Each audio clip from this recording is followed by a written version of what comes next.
Go and open the cabinet under your kitchen sink. Go on, count the bottles. Most Western homes keep somewhere between 8 and 20. There's a spray for the counter, a different spray for the glass, something for the bathroom, something for the oven, something for the floor. Half of them are sticky around the cap, at least 2 are nearly empty, and you keep them anyway. Now picture that same cabinet in a Japanese home. In a lot of them, you would find 2 paper bags of white powder. Both cost about $1. Both are sold in the food aisle as well as the cleaning aisle, because you can eat them. That is not a trick, and it is not a minimalist stunt. It works because Japanese homes clean by a rule that Western homes were never taught. Once you know the rule, most of those bottles stop making any sense. In the next few minutes, you will learn what the 2 powders are. You will learn exactly which mess each one handles. You will learn the one combination that can seriously hurt you. And you will learn why 2 is enough, which turns out to have almost nothing to do with the powders at all. The rule that replaces the whole cabinet. Western cleaning products are sorted by room: kitchen spray, bathroom spray, glass spray, toilet gel. Walk down any American cleaning aisle, and that is the map you get handed. Japanese cleaning is sorted a different way. It is sorted by the kind of dirt, and there are only 2 kinds. The first kind is greasy: cooking oil on the range hood, the sticky film on a kettle handle, body oil on a pillowcase, the grey ring inside a shirt collar, old food. All of that is acidic dirt. The second kind is chalky: the white crust around the base of a faucet, the cloudy spots on a bathroom mirror, the scale inside an electric kettle, the stain in the toilet bowl. All of that is alkaline dirt. Here is the part that matters. Acid and alkali cancel each other out. So greasy dirt lifts with something alkaline. Chalky dirt lifts with something acidic. That is it. That is the entire system. A Japanese drugstore actually labels its cleaners this way. The front of the bottle tells you which kind of dirt it fights, not which room it belongs in. Once you start thinking like that, you stop needing a separate product for every surface in the house. You need one thing for greasy, one thing for chalky, and a cloth. So here are the 2. Product 1. A white powder you could eat. The first one is baking soda. In Japan it is called huso, and it sits in the supermarket near the flour, because Japanese cooks use it in sweets. It is mildly alkaline, only mildly. On the scale chemists use, it sits at about 8, which is barely past neutral, so it is soft on your hands and soft on most surfaces. But it is on exactly the right side of the fence for greasy dirt. It does a second thing too. It does not fully dissolve in water. The grains stay, so a little water and a lot of powder gives you a gentle scrub that lifts burnt food without scratching the pan underneath. Here is what it handles: the stove top and the brown sticky film on the hood above it, burnt sugar welded to a baking tray, the switches and handles that go grey from hands, the plastic lunchbox that still smells like last Tuesday, the inside of the fridge, because sour smells are acidic and alkali cancels them out, the collar of a white shirt, the bottom of a saucepan you had given up on. Japanese homes use it 3 ways, and none of them are complicated. Dry, straight from the bag, sprinkled onto a greasy pan and left for 10 minutes. As a paste, 2 spoons of powder to 1 spoon of warm water, smeared onto the burnt spot and left there. As a spray, 2 teaspoons in a cup of warm water, shaken up, for wiping down a whole kitchen at once. It has a stronger cousin that is worth knowing about. It is called sesuki, and Japanese shops stock it right next to the baking soda. It is a little more alkaline, so it cuts through grease faster, and it dissolves all the way, which means it goes into a spray bottle without clogging the nozzle. Same idea, more muscle. One caution before you go wild with it. Keep baking soda off aluminum pans, off copper, off bare wood, off marble, and off anything with a lacquered finish. It is gentle, but it is not gentle on those. Product 2. A sour powder made from fruit. The second one is citric acid. In Japan, it is called kuen-san. It is the sour that lives in a lemon, sold as a fine white powder in a paper bag for about the price of a coffee. It is mildly acidic, so it goes after everything the baking soda cannot touch. Think about the white crust around the base of your faucet. That is not really dirt. That is minerals left behind every time a drop of water dried there. You can scrub it for an hour and it will not move because it is not sitting on the metal. It is bonded to it. Acid dissolves it while you make a cup of tea. Here is the list. The faucet, the shower head, which you can unscrew and leave sitting in a bowl overnight, the cloudy film on the bathroom mirror that never wipes clean, the inside of an electric kettle, where the scale builds up like wet sand, the glass shower door, the toilet bowl ring, and the smell around the base of a toilet because dried urine is alkaline too, and acid takes the smell out instead of covering it. The Japanese recipe is 1 teaspoon in a cup of water, in a spray bottle. There is a trick that goes with it. Spray the spot, then lay a piece of kitchen paper over it so the liquid cannot run off, and walk away for half an hour. Come back and wipe. The crust comes off as slime. The same kind of caution applies here. Keep it off marble and natural stone, because acid eats stone. Keep it off iron, because acid makes rust. Keep it away from lacquer and away from tile grout, or the grout starts coming loose. So that is the whole cabinet. 1 bag of alkaline powder, 1 bag of acid powder, water. But before you go and buy them, there is something you have to hear first. The warning printed on every bottle in Japan. If you pick up a strong cleaner in a Japanese shop, you will see 4 large characters on the front of the label.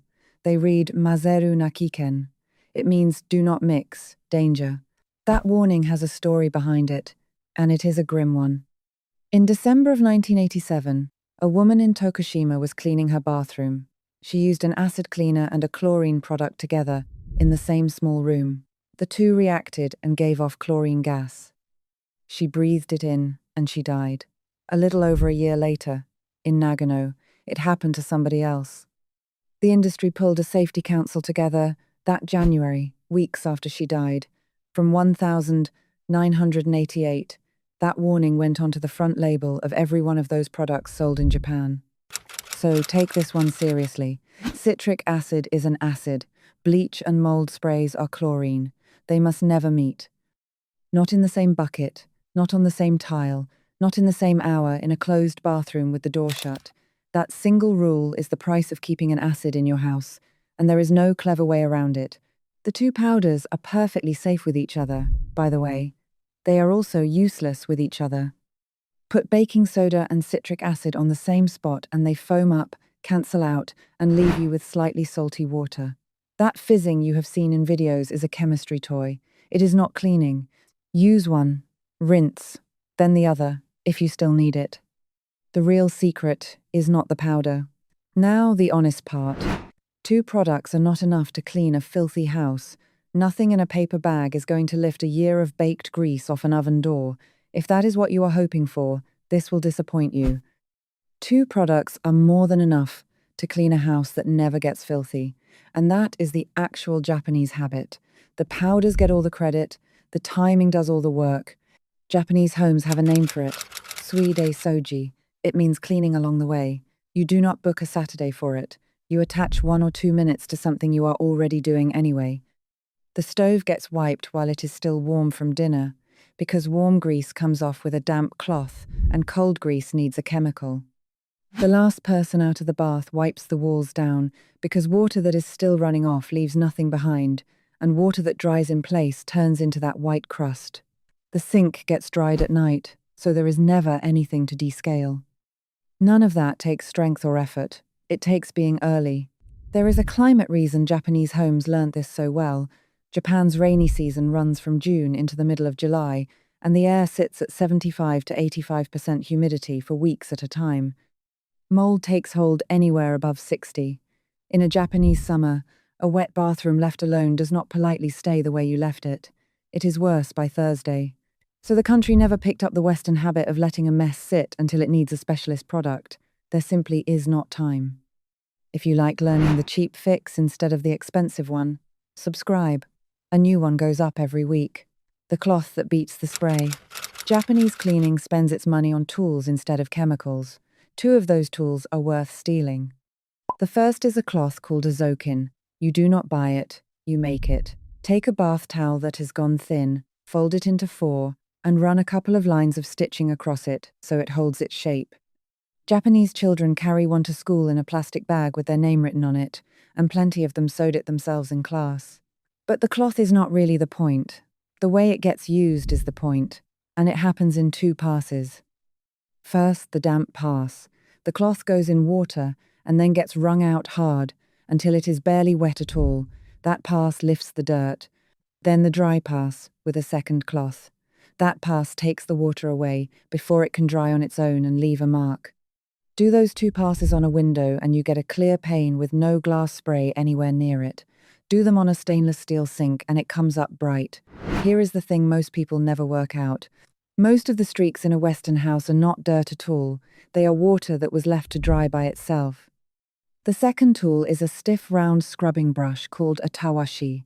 The famous one has been made in Tokyo since 1907, and the story of it is lovely. A man named Nishio Saiseimon had just failed.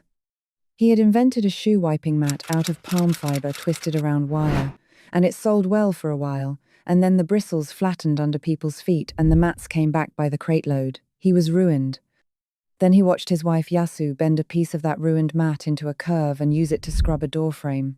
Bent like that, the bristles could not flatten. He shaped the next one around her hand and sized it for a woman's grip. His son named it after a turtle he had spotted floating in a wooden bucket, because a turtle means long life. The company still makes them the same way: palm fiber, wire, and no soap needed for most of what it does. The country where the children clean, the toilets. There is a reason Japanese adults reach for a cloth instead of a bottle. They were trained young. Japanese schools have cleaning time on the timetable. It is called Sauji no Jikan. It sits in the school day alongside math and reading, usually straight after lunch, for around 15 minutes. The pupils do it. They push the desks back, sweep the floor, wipe the corridors on their hands and knees with a zokin, and clean the toilets. Not once a term as a punishment. Every single day, as part of school. Schools do employ staff for the heavy jobs and the repairs, so this is not a country running its buildings on children, but the daily cleaning belongs to the people who made the mess. The idea came out of Zen Buddhist temples. In a Zen temple, the physical work of the place is called samu, and it is not something you get out of the way before the real practice starts. It is counted as the practice. There is an old temple line that puts work first, prayer second, and study third. When Japan rebuilt its schools after the war, that idea was written into the day on purpose. Think about what a child takes from it. That a mess belongs to whoever made it. That cleaning a room takes a quarter of an hour, not a lost weekend. And that floors get cleaned by a person holding a cloth, not by a product. Somebody who learned all that at 7 years old does not stand in a shop aisle at 40 looking for a bottle to solve a problem. The toilet and the goddess. One room in a Japanese house gets treated with more respect than it does anywhere in the West. It is the toilet. There is an old folk belief that a goddess lives in it. Keep it clean, and she makes you beautiful, or lucky, or rich, depending on who is telling you. In 2010, a singer named Kana Uemura turned that into a song about her grandmother, who used to tell her exactly that when she was small. The song runs close to 10 minutes, which should have made it a non-starter. Instead, it became one of the biggest hits of the year, and she sang it on the country's biggest New Year's Eve broadcast. The same belief shows up in business. Kageyama Hidesaburo built a car parts chain called Yellow Hat, starting from a bicycle and a handful of staff. Back in the 60s, when there were 5 or 6 people working for him, he started cleaning the company toilets himself, by hand. He kept doing it for decades. He went on to found a non-profit that runs cleaning groups all over the country, where volunteers turn up on a weekend and scrub public toilets on purpose. You are allowed to find that a bit strange. Plenty of people in Japan do. But look at what it does to a house.